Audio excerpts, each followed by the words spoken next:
Здравствуйте, в эфире информационный выпуск Амшикшара.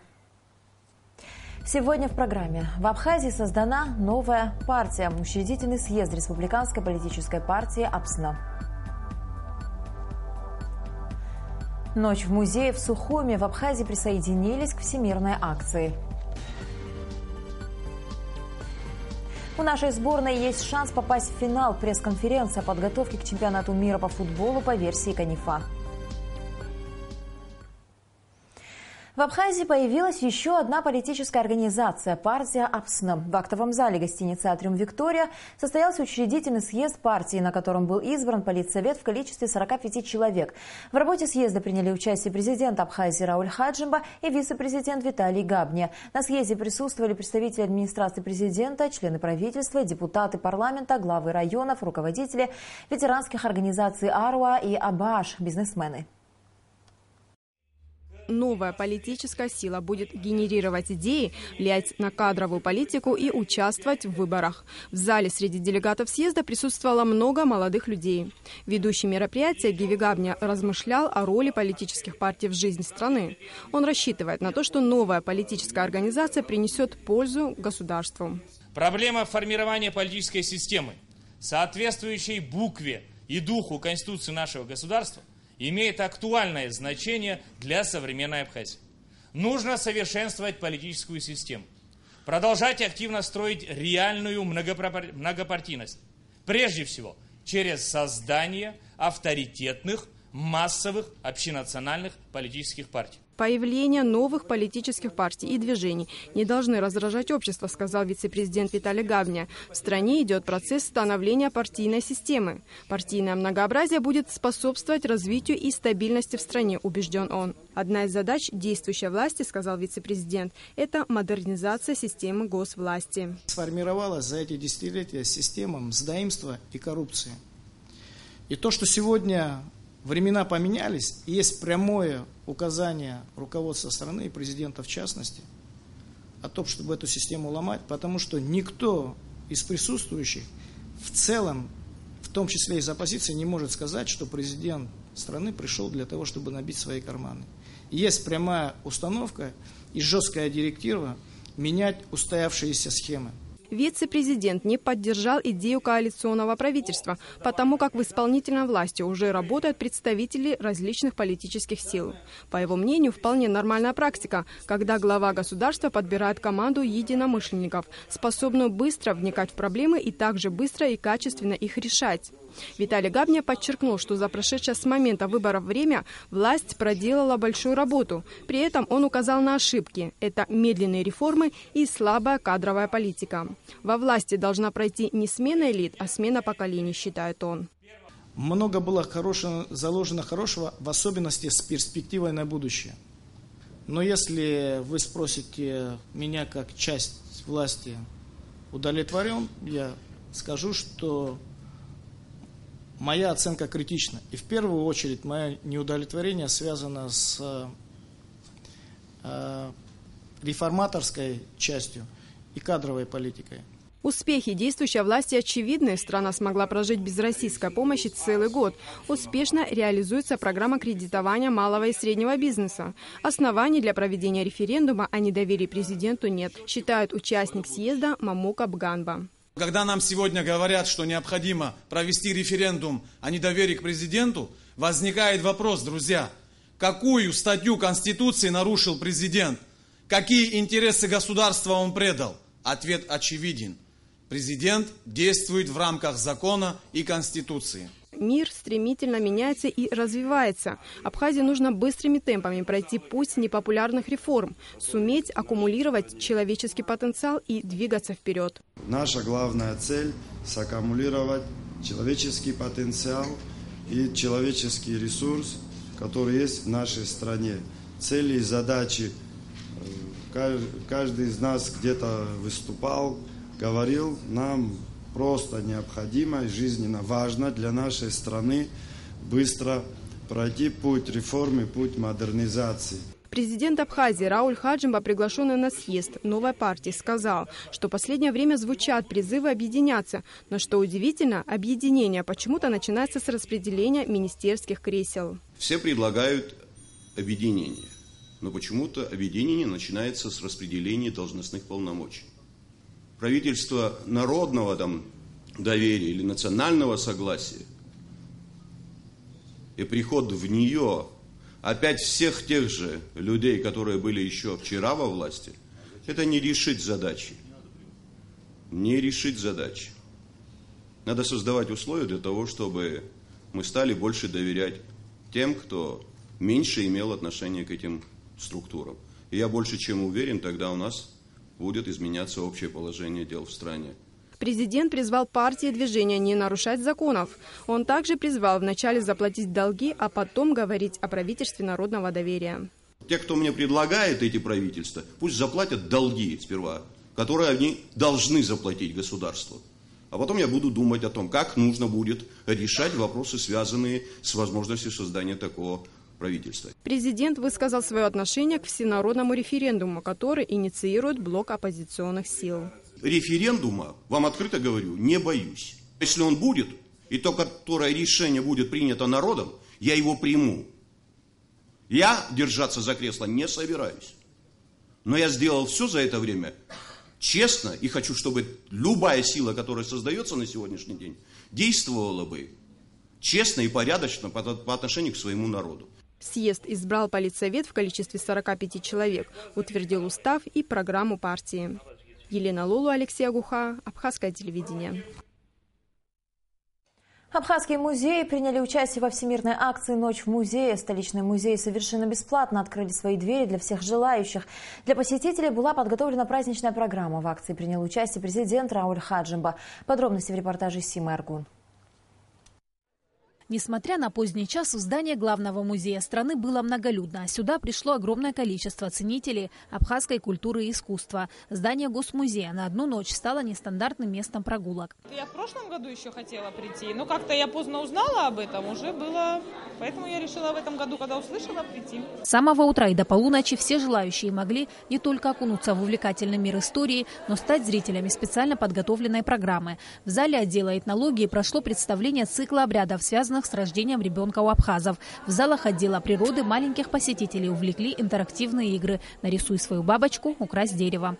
Путешествие вглубь века совершили в эту ночь жители и гости столицы, в числе посетителей глава государства. По признанию Рауля Хаджимба, из-за его плотного графика работы поздний вечер – самое подходящее время суток, чтобы вновь окунуться в историю. Это приурочено к тому сегодняшнему празднику.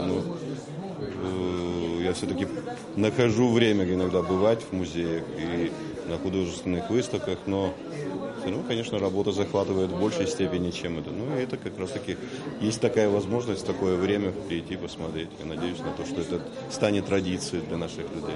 Ко дню музеев приурочено открытие залов средневековой Абхазии. Здесь обращают на себя внимание богатое вооружение абхазов, детали внутреннего украшения храмов, саркофаг и другие предметы, раскрывающие быт средневековья Абхазии. Внимание девушек приковывали украшения, которые вполне могли бы красоваться на шее или пальцах современных дам. Весь день все желающие могли посетить музей бесплатно. Но это не самый главный аргумент, из-за которого сюда пришли люди. Ночью, кажется, экспонаты музея оживают. К нам сегодня подошла наша учительница по истории в школе и сказала, что проводится в музее сегодня «Ночь в музее». И поэтому мы решили собраться одноклассниками и прийти сюда посмотреть. Нам очень интересно. Мы были тут в обычное время. И сейчас решили посмотреть, как это будет смотреться всю ночь и в другой атмосфере. С 70-х годов прошлого столетия 18 мая во всем мире отмечают Международный день музеев. В Абхазии же «Ночь в музее» проводится уже второй раз. Это важное культурное событие для жителей и гостей столицы. Ведь в Сухуми не так много мест, куда можно сходить вечером с друзьями или семьей. Народу очень много, все в таком прекрасном настроении. Еще немаловажно, мы такой праздник решили провести именно в те часы, когда уже люди вернулись с работы, отдохнули и уже думают, куда бы пойти. И те, которые предпочитают увидеть живьем достояние народа, а не развлекаться, как обычно, у телевизора, с удовольствием пришли. Их сегодня много, чему мы несказанно рады. В литературном мемориальном музее Дмитрия Гуля в этот день для школьников и студентов были проведены обзорные экскурсии. Звучала классическая музыка, выступали молодые абхазские поэты. Зульфия Кокоскери работает здесь больше 40 лет. За это время до музея классика абхазской литературы посетили огромное количество людей. Для нее главное, что и сейчас интерес к дому-музею и национальной литературе не утихает. Вообще всегда было много народа, особенно в советское время, довоенное наше время. Очень много было посетителей всегда. Но я что хочу сказать. У нас есть уже 5 книг посетителей, которые оставляют свои впечатления. Записи делают в этих книгах. Президент Рауль Хаджимба посетил и этот музей. У сотрудников была возможность показать и рассказать о состоянии здания. Глава государства пообещал, что в следующем году ремонт в музее Гуля будет включен в бюджет страны. Сима Аргун Саидайба, Абхазское телевидение. 26 мая в Центральном доме работников искусства в Москве откроется персональная выставка работ нашего известного художника Гиви Смыр «Мифы Абхазии». Самобытные персонажи полотен Гиви Смыр полны митафизического смысла. Это не просто картины, а скорее окна в мир, где мифы и легенды – реальность, где герои и подвиги не выдуманы. И автор не просто художник, а мистик, который средствами живописи передает зрителю тайны мироздания, открывшиеся ему. Они уже наслышаны моими картинами, значит, видели кое-что. Вот и все. Мы хотим представить наши мифы, значит, в интерпретациях всевозможных. Вот я и везу 70 работ туда, в Москву. В общем-то, идея есть общая, значит, да. А вообще разные по возрасту есть. То, что я делал 50 лет тому назад, и что вчера буквально, вот так. Указом президента Рауля Хаджимба за заслуги в области здравоохранения и многолетнюю добросовестную работу Шалви Гицба, врачу-хирургу Сухумской клинической больницы, присвоено звание «Заслуженный врач Республики Абхазия». Приближается день открытия чемпионата мира по футболу среди национальных команд под эгидой КАНИФА, который пройдет в Абхазии с 28 мая по 6 июня. Участие в нем примет 12 команд. Наша команда имеет все шансы побороться за выход в финал. Об этом и многом другом рассказали на пресс-конференции в Сухуме главный тренер сборной Абхазии по футболу Джума Кварацхели и заместитель председателя комитета по физической культуре и спорту Рафаэль Ампар. Тему продолжит Астан Даоторба. В Абхазии уже есть успешный опыт проведения чемпионата мира по домино, но футбол – один из самых популярных видов спорта в мире, поэтому и ответственность высокая. Чемпионат мира по футболу – это значимое мероприятие как в области спорта, так и для страны, заявил, открывая пресс-конференцию, Рафаэль Ампар. Чемпионат мира под эгидой КАНИФА именно по футболу – это немножко другой, скажем так, статус имеет, исходя из того, что все-таки футбол – это один из самых массовых видов спорта в мире. Безусловно, и у нас в стране большее количество наших детей занимается именно футболом. Ну и футбол для нашей республики на самом деле имеет глубокую историю. Вы прекрасно знаете, что более 100 лет футбол развивается в Абхазии.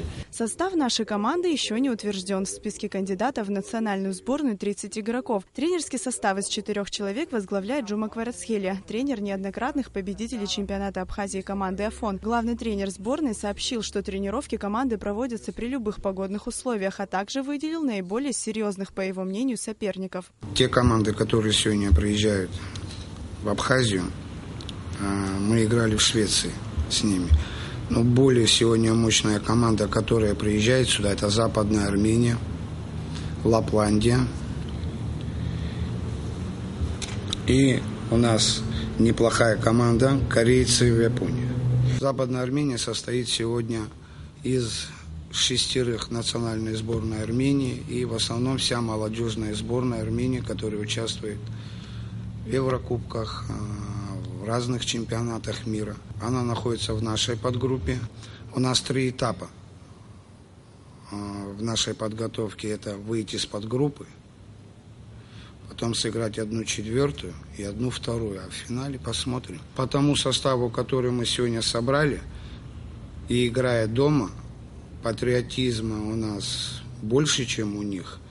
Поэтому я могу с уверенностью сказать, мы обязаны просто выйти в финальную часть чемпионата мира. На матчах среди арбитров не будет судей от нашей страны. В истории абхазского футбола были представители этой профессии, но на сегодняшний день не оказалось людей, изъявивших желание судить матчи мирового первенства. Наши ребята не желают учиться этому делу, не желают, возможно, из-за каких-то таких, я не знаю, ментальных, что ли, моментов. Были хорошие бригады судей, обслуживающие высшую лигу чемпионата СССР. И даже один из них, Айда Мильченко, входил в категорию ФИФА.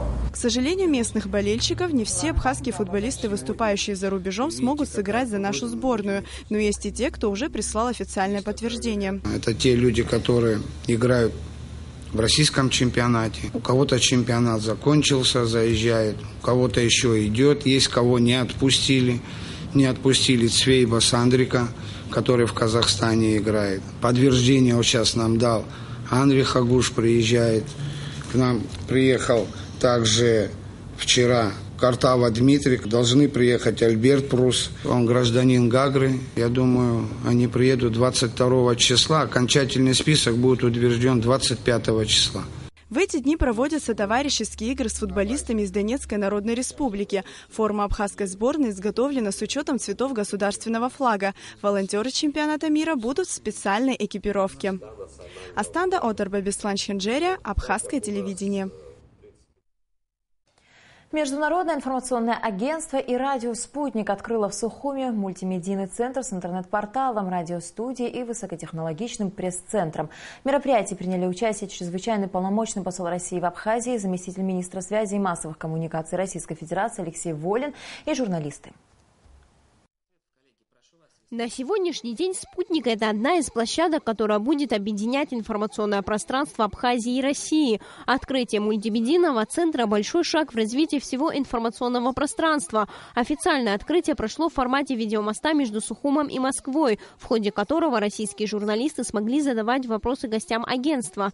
Этот ресурс позволит оперативно обмениваться мнениями по широкому кругу вопросов и различной актуальной информации, отмечали участники встречи. Сегодня большинство новостей из Абхазии, они больше переходят в сферу экономических событий. Да, был еще период, конечно, когда внутриполитическая ситуация в республике тоже вызывала большой интерес. И мы посмотрели как раз, о чем пишут и как. И увидели, что очень много сегодня идет сообщений, которые связаны с открытием туристического сезона, с возможностями, которые открываются перед туристами. Я уже говорил, что почти 3 миллиона человек планируется, что в этом году приедут сюда. Руководитель информационного агентства «Спутник Абхазии» Инна Лазба рассказала о работе агентства за время своего существования. Информационный портал на 2 языках начал свою работу больше года назад. Профессиональная команда журналистов и редакторов ресурса предлагает вниманию читателей все разнообразие мнений об актуальных событиях международной и новостной повестки. Радио «Спутник Абхазии» осуществляет вещание по всей территории страны, предлагая слушателю программы общественно-политической и культурной тематики, а также выпуски новостей. Когда начинаешь с нуля, естественно, в нашем информационном поле испытываешь определенные кадровые трудности и так далее. И вот как раз наше хорошее взаимодействие с московским офисом позволило нам за короткие сроки освоить совершенно новые для Абхазии направления. Это как производство инфографики, бильд-редактирование, которые сейчас только набирают обороты в нашем информационном поле. Конечно, за год работы нам удалось хорошо наладить и взаимодействие с локальными СМИ. Площадка пресс-центра «Спутник Абхазия» должна стать обязательной для посещения российскими делегациями и официальными лицами, высказывали пожелания участники встречи. Одним из первых крупных событий на новой площадке станет проведение 24 июня образовательного семинара для сотрудников пресс-служб и журналистов страны, а также обучение молодых сотрудников. Сария Смыр, Беслан Джинджолия, Абхазское телевидение.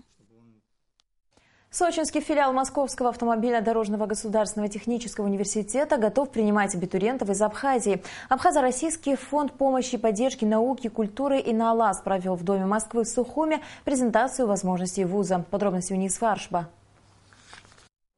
Этим школьникам еще предстоят зачеты и экзамены, и сейчас их мысли, возможно, далеки от выбора будущей специальности.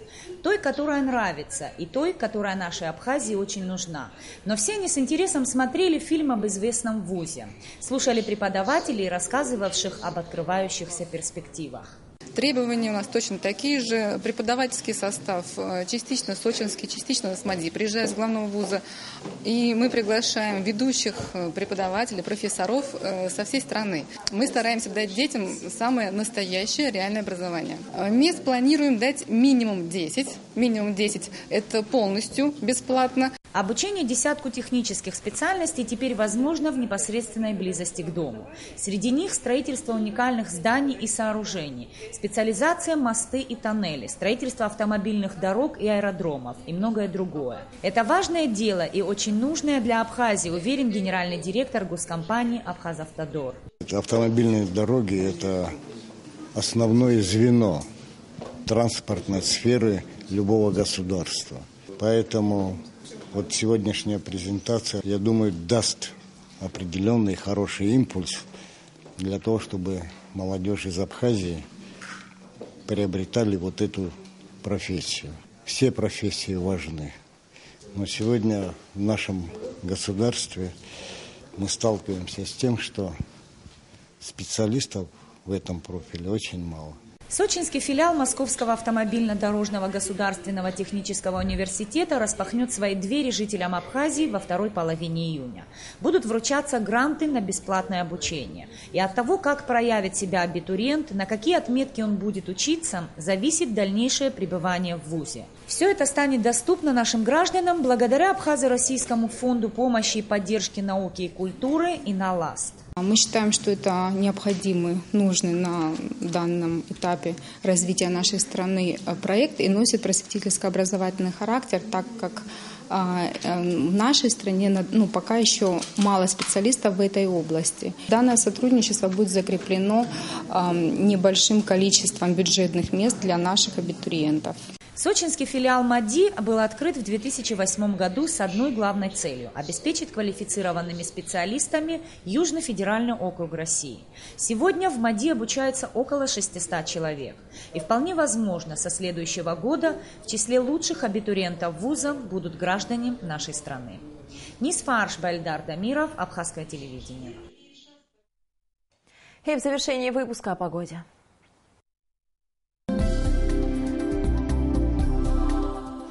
По сообщению гидрометеослужбы, в Абхазии ожидается переменная облачность без осадков. Температура воздуха ночью 10-12, днем 20-22 градуса. Температура морской воды 16 градусов.